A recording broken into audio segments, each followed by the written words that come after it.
Good morning. My fellow Americans, this morning, our nation is overcome with shock, horror, and sorrow. This weekend, more than 80 people were killed or wounded in two evil attacks.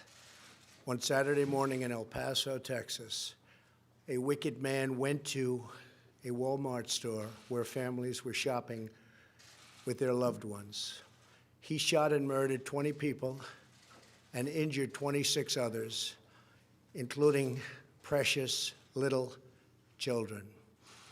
Then, in the early hours of Sunday morning, Dayton, Ohio, another twisted monster opened fire on a crowded downtown street. He murdered 9 people, including his own sister, and injured 27 others. The First Lady and I join all Americans in praying and grieving for the victims, their families, and the survivors. We will stand by their side forever. We will never forget. These barbaric slaughters are an assault upon our communities, an attack upon our nation, and a crime against all of humanity. We are outraged and sickened by this monstrous evil, the cruelty, the hatred, the malice, the bloodshed, and the terror.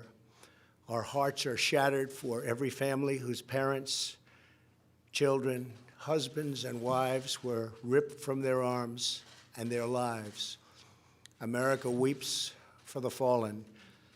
We are a loving nation, and our children are entitled to grow up in a just, peaceful, and loving society. Together, we lock arms to shoulder the grief. We ask God in heaven to ease the anguish of those who suffer, and we vow to act with urgent resolve. I want to thank the many law enforcement personnel who responded to these atrocities with the extraordinary grace and courage of American heroes.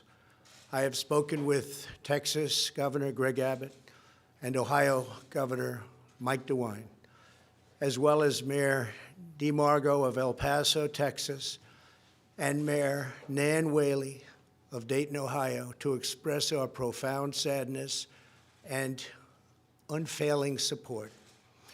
Today, we also send the condolences of our nation to President Obrador of Mexico and all the people of Mexico for the loss of their citizens in the El Paso shooting. Terrible, terrible thing. I have also been in close contact with Attorney General Barr and FBI Director Wray. Federal authorities are on the ground, and I have directed them to provide any and all assistance required, whatever is needed. The shooter in El Paso posted a manifesto online consumed by racist hate. In one voice, our nation must condemn racism, bigotry, and white supremacy. These sinister ideologies must be defeated. Hate has no place in America. Hatred warps the mind, ravages the heart, and devours the soul. We have asked the FBI to identify all further resources they need to investigate and disrupt hate crimes and domestic terrorism, whatever they need. We must recognize that the internet has provided a dangerous avenue to radicalize disturbed minds and perform demented acts. We must shine light on the dark recesses of the internet and stop mass murders before they start. The internet, likewise, is used for human trafficking, illegal drug distribution, and so many other heinous crimes. The perils of the internet and social media cannot be ignored, and they will not be ignored.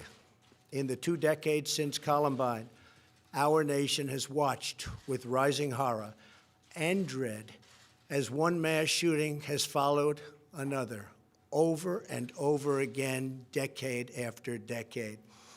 We cannot allow ourselves to feel powerless. we can and will stop this evil contagion.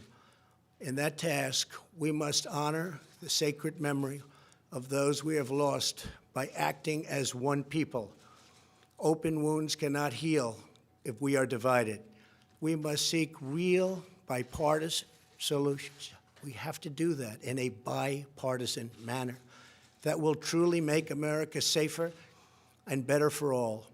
First, we must do a better job of identifying and acting on early warning signs. I am directing the Department of Justice to work in partnership with local, state, and federal agencies, as well as social media companies, to develop tools that can detect mass shooters before they strike. As an example, the monster in the Parkland High School in Florida had many red flags against him, and yet nobody took decisive action. Nobody did anything. Why not? Second, we must stop the glorification of violence in our society. This includes the gruesome and grisly video games that are now commonplace. It is too easy today for troubled youth to surround themselves with a culture that celebrates violence. We must stop or substantially reduce this, and it has to begin immediately. Cultural change is hard, but each of us can choose to build a culture that celebrates the inherent worth and dignity of every human life. That's what we have to do. Third, we must reform our mental health laws to better identify mentally disturbed individuals who may commit acts of violence, and make sure those people not only get treatment, but when necessary, involuntary confinement. Mental illness and hatred pulls the trigger, not the gun. Fourth, we must make sure that those judged to pose a grave risk to public safety do not have access to firearms, and that if they do, those firearms can be taken through rapid due process. That is why I have called for red flag laws, also known as extreme risk protection orders. Today, I'm also directing the Department of Justice to propose legislation ensuring that those who commit hate crimes and mass murders face the death penalty, and that this capital punishment be delivered quickly, decisively, and without years of needless delay. These are just a few of the areas of cooperation that we can pursue. I am open and ready to listen and discuss all ideas that will actually work and make a very big difference. Republicans and Democrats have proven that we can join together in a bipartisan fashion to address this plague. Last year, we enacted the Stop School Violence and Fix NICS Acts into law, providing grants to improve school safety and strengthening critical background checks for firearm purchases. At my direction, the Department of Justice banned bump stocks. Last year, we prosecuted a record number of firearms offenses. But there is so much more that we have to do. Now is the time to set destructive partisanship aside, so destructive, and find the courage to answer hatred with unity, devotion, and love. Our future is in our control. America will rise to the challenge. We will always have, and we always will, win. The choice is ours, and ours alone. It is not up to mentally ill monsters. It is up to us. If we are able to pass great legislation after all of these years, we will ensure that those who were attacked will not have died in vain. May God bless the memory of those who perished in Toledo. And may God protect them. May God protect all of those from Texas to Ohio.